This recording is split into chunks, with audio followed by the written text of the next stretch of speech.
In this video, I'm going to show you how to use the Find Duplicates query wizard. We're looking for orders and records in the orders table that have the same values in the physician and order date fields. So the way that we're going to do this is I'm going to start by clicking on Create and then go to Query Wizard.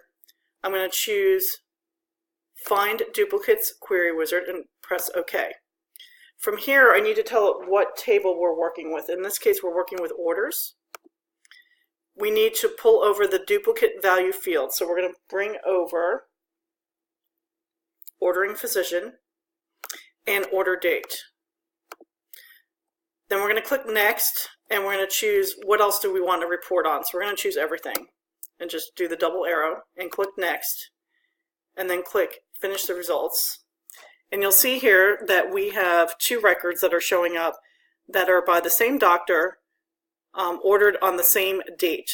So we can see that this particular doctor had ordered two procedures, an EEG and a CBC, on that date.